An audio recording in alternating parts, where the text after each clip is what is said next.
Hi, I'm Liz Whiteacre, and today we're going to talk about polishing poems. The goal for this video is to think about how we polish our poems. We've spent quite a bit of time talking about creating poems, revising them, soliciting feedback, and so this is that last look before you would send your work off and share it with people beyond your circle of readers. Well, think about imagining the poem's homes. Where do you hope they will go? And also talk about keeping good records at this point in the process. When you think about polishing poems, it's important that you don't put so much pressure on yourself that this is the one moment in time, right? Like this is your only shot to get this perfect. When you're thinking about polishing your work, you want to be presenting your poem in its best self before you submit it for publication, or you might share it through your social media. You might choose to perform it for people through YouTube or other various venues. So you're looking for the poem to be its best self.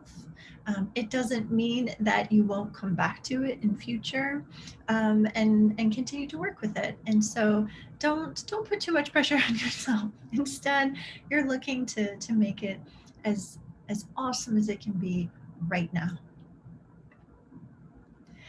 I thought it would be helpful to take a moment to think about thematic form and thematic punctuation in this video. You have so many different options that you can use to help you revise your work and get feedback from people to see how those different choices you're making are working when people read your poems.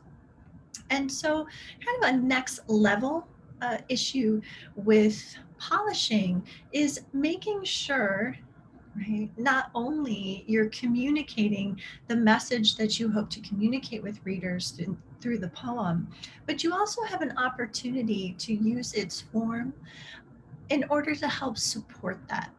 So I'm going to share a poem with you. This is one I wrote because I'm able to go back to different versions and talk about why I arrived where I arrived.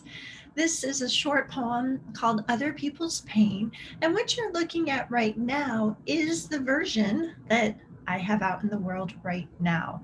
I guess I'll read it quickly since we're going to be looking at it in quite a few slides. Other People's Pain. This nurse wants to be called Mama Flo. Honest. She tells that to all the patients who shift in the waiting room. It seems she always has to get home to mow her yard. Every appointment I'm there, it rains. She laments wet weather and tells whoever'll listen stories about other patients. The man who just wheeled out, she drawls to a guy in a plaid shirt. He used to work with me over at the surgery center. He went on vacation last year, hunting with his brother, climbed up a deer stand, fell when he lost his grip. Paralyzed from the waist down now. The nicest boy. Nurse Flo shakes her head in disbelief. He told me once he couldn't believe life could change like that in the time it took to hit the ground. So this is the version that's out in the world. And I want to take you back through time to show you two other ways that I thought about sharing this poem. So in this particular version, when we're thinking about thematic form, I chose not to include any stanza breaks. The lines are a little bit longer. And my thinking at the first moment when I was creating this is an earliest version, that I wanted to get a sense of storytelling, that we could move pretty quickly through this. This is a quick, couple minute moment in a waiting room where the speaker of the poem is observing. So it made sense to me to kind of leave it all tight. No one was going anywhere, right? Well, except the man who was leaving and being talked about by Nurse Flo. And so I chose to end on words at the ends of lines that would provide readers something to think about. Flow, patience, yard, rains, man, guy, vacation, grip, right? So words that would resonate a little bit, a sense of place and who was being discussed. I felt as though the poem was really kind of to put in, because this is a moment where in this casual conversation a pretty significant observation is being made. Everyone who's in this waiting room is there because something unexpected happened in their life to significantly alter it in some way. And this is based on my personal experience. So I was sitting in that room because of a spinal injury, unable to walk, and I really had this moment resonate with me. So I thought about slowing it down a little bit. And in this next version, iteration, and mind you, these didn't all happen in the same day. I had to live with the first one for a while, and then I lived with this one for a little while, and then the final version. And we'll take a look at all three in just a moment. But here I started to introduce the caesura, dramatic pauses, and thinking about building some tension. And if you look at this seems kind of all over the place. It's a little bit more difficult to read out loud because you'll have to do a little, pivot here and there to make sure that you're getting to the next line carefully. But I still wasn't satisfied. I appreciated being slowed down, but I felt like this visual representation of the poem took away that sense of conversation, that kind of, oh, hey, let's spill the tea, right? Let me give you the gossip on this man who's leaving, because this particular person, she chatted with everybody a lot about everybody. And so I felt that that was lost in this particular form. So if you line them up, I put the one that I went with in the middle. And I took what I felt was kind of the best of both of the earlier versions. I decided to go with couplets, and that did slow things down. I still went with a little bit longer lines, so you'll notice that the lines are similar in length to the first poem. And I felt that the change to the couplets, again, slowed down so we could really focus on what was happening in this quick moment. But it did have that feeling of conversation and intimacy in the moment than the one that had all of the caesures and extra spacing to it. So this would be an example of picking the form during this polishing stage that best supports the intentions of the poem. So here I have a meditative look at a very quick comment during conversation, and that's why I'm sticking with the middle version right there, at least for now. Maybe that'll change. I thought it would also be helpful to talk a little bit about punctuation as well. Often when we get to the polishing phase, we have an opportunity to say, is this working, right? Is this exactly how I want it before I move forward? And so here is a chart of different types of punctuation, and we're familiar with these. I think that there are a couple that are, I don't know. I think about them in a little bit different ways when I'm thinking about poetry. For example, the colon, I choose to kind of think about that as an equal sign. So when I see a colon in a poem connecting two complete sentences, I kind of think about, okay, this part of the sentence, colon, this part of the sentence. The second part in some way is giving me a greater understanding, or maybe redefining or providing a lot more information to the first.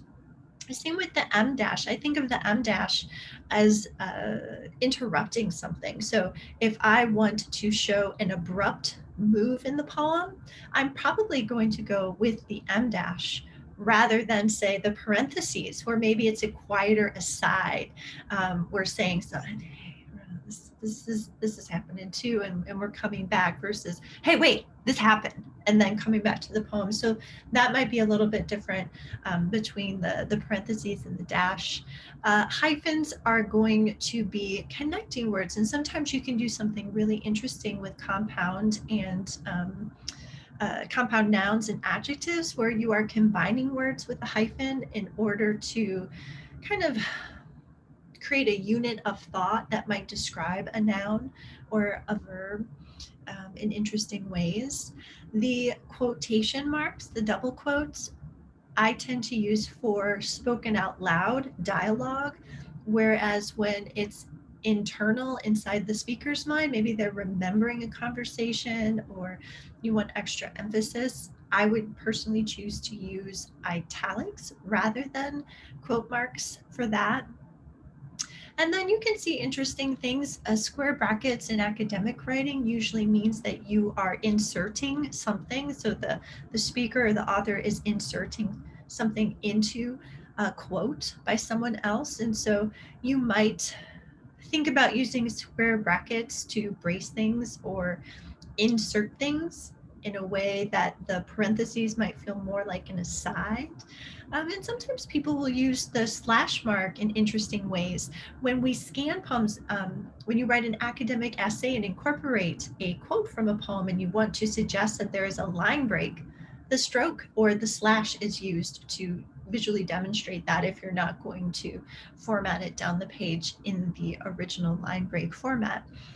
So you have a lot of different options here. And so this is that same poem that we started with. I chose to use conventional punctuation. So this is conversational, is happening in a waiting room. And I'm personally, as a reader, of the opinion that when punctuation is conventional, it's all there, nothing has been done, like little bits taken out, or I'm not seeing a pattern of anything unusual where the poet might be establishing a particular rule for the poem for what that thing could mean. I feel like punctuation then becomes pretty invisible. My brain interprets it right as I go, and I don't really even think about it all that much.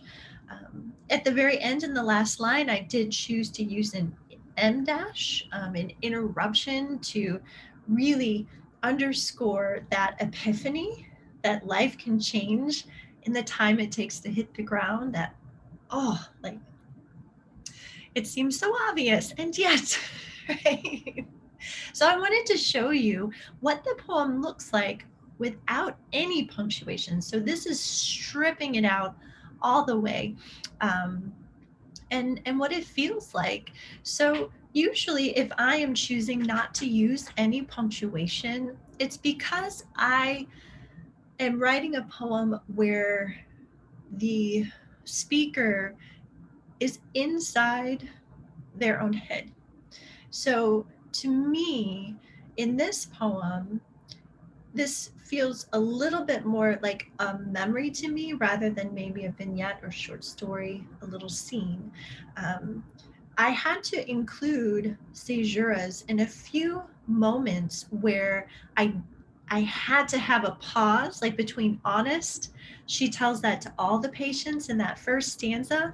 There had been a period there, and I tried to have honest, she tells, and I kept tripping up over it. So I needed to include that space there so that readers knew to pause right in between the two thoughts. And you'll notice that in a couple of the lines going down where that tab, the 5 spaces are used to indicate a pause that the period would have put there. So the period takes a lot less space and is less effort moving from honest, she tells, versus honest and then a big space, she tells. And then another big change that I think affects this and makes it feel more like memory or reflection to me is the move from quotation marks in the dialogue to italics. And so to me, this feels a little bit more like a remembered approximation of what the nurse was saying, versus in the other version, here, I'll put them side by side, the quote marks feels a little bit more like a story where there's a confidence that this is what this person said. even though, of course, I was relying on my memory when I wrote it. And so as you look at these side by side, you can see that, I don't know, at least I feel like there's a different vibe here. And I chose to go with the one that is conventionally punctuated because, again, it felt a little bit more like the reader being dropped into a scene and getting to see this moment in time rather than I feel like the other one is being dropped into someone's memory and getting a glimpse of what's going on in that person's head. You can make an argument and say, oh, what are you doing, Whiteacre? The other one is so much better, right? So I'm sharing with the world the one that is speaking to me in this moment in time. But you could certainly make a lot of different cases for one versus the other, a lot of different formats. So that's why it's important, again, that you remember what's the best moment, right now, like what's the the best that your poem can do to communicate what your goal is. And my goal here is to provide a little vignette, a little moment outside of the speaker where the speaker is just observing, because this poem is in conversation, as you'll see in a few moments, with other poems that I've written from this person's perspective versus having the speaker be inside their head. And so that would be another reason why I would choose the one with the conventional punctuation. So while you're editing, it's important you think about consistency. So how I'm choosing my poem, Other People's Pain, is not just based on the poem itself, but also on other poems that are existing within that speaker's world that I would want to put together in a book format or send out in groupings to literary magazines if I want to seek to get them published. So it is important that you're mindful of your voice when you're thinking about one poem or a bunch of poems. It doesn't make sense to readers.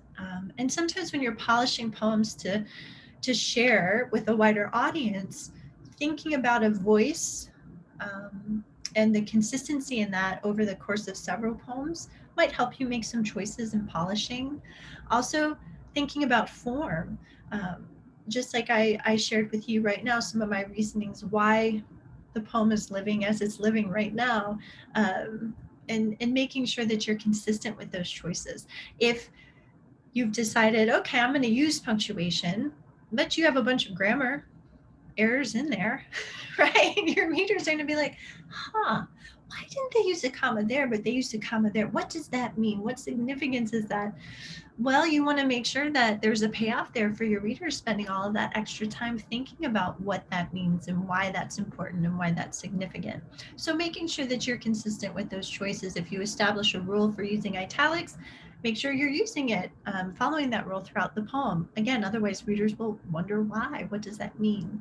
And then coming back to your intention, what are you hoping to communicate, and then what is the best way to communicate that to your audience in the given moment.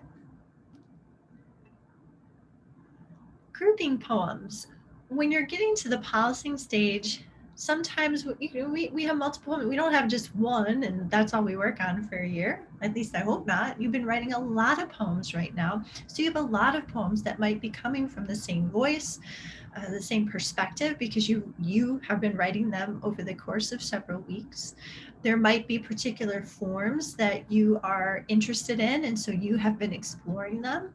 It might be one over and over and over again. Maybe you've written 15 sonnets, or you might have intentionally been pushing yourself, and every single one of those 15 poems look different from each other. You can also be thinking about a particular narrative or thematic arch where when you're putting poems together, they might be telling a story within themselves, or maybe you're approaching a particular theme or image from a couple of different points of view. So when you're thinking about putting 3 to 5 poems together, that's often what is a part of calls for publication. A lot of magazines will ask for 3 to 5.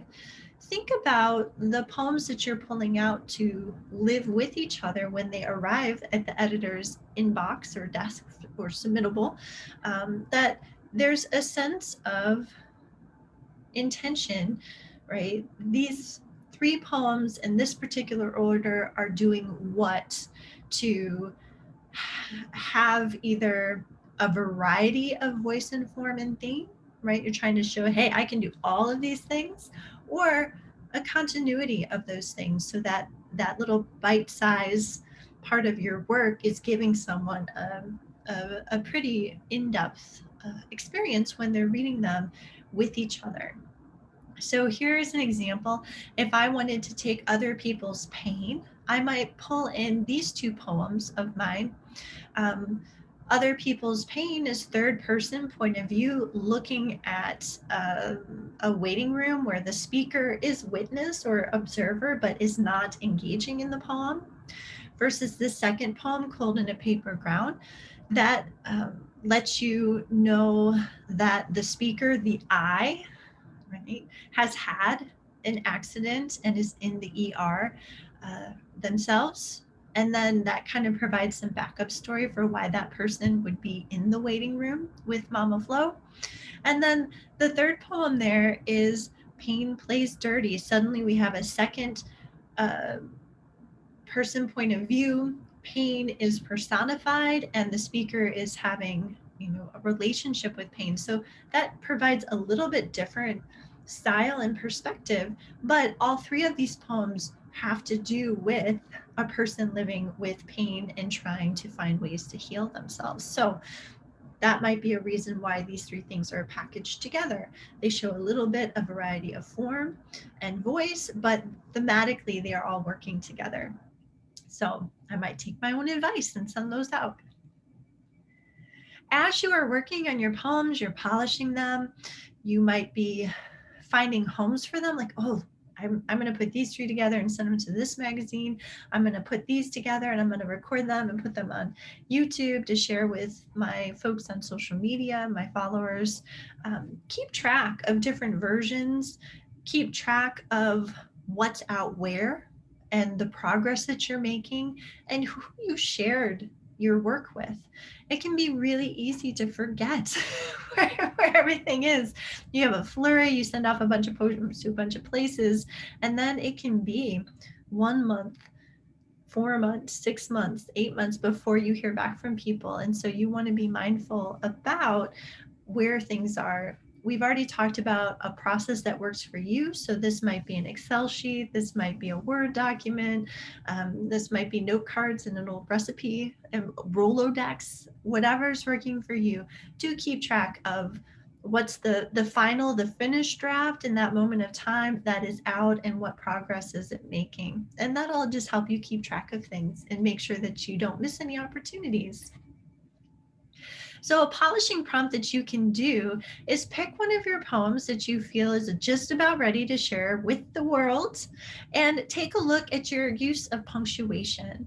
What are the rules you've established for the poem? Are you using them consistently? What would happen if you took everything out, like I did? Does that tell you that, oh, yes, I should be using punctuation here? Or, I don't know, does it seem a little cool? Maybe you have more work to do. Or if it's something where you have done funky things, what happens if you punctuate it conventionally, if you follow all the grammar rules and it's there and kind of invisible? What does that do to change the poem? And if you're changing things and the poem falls apart, then you should feel really confident that the poem is as it should be. But if you're discovering cool things that you like, well, maybe the poem isn't quite ready and you have a little bit more exploring to do.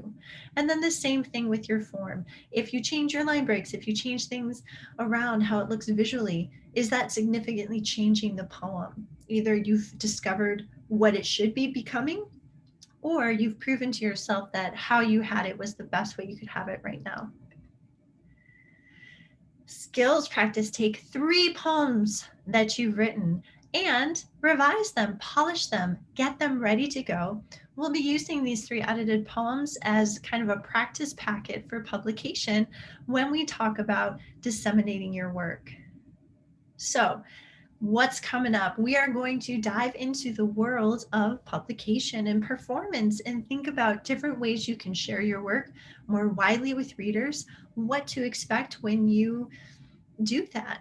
Everything from etiquette to preparing to sending stuff out, as well as researching opportunities. So I can't wait to talk about how you can share your work with a wider audience, and I hope that you enjoy polishing your poems and getting them ready to do so.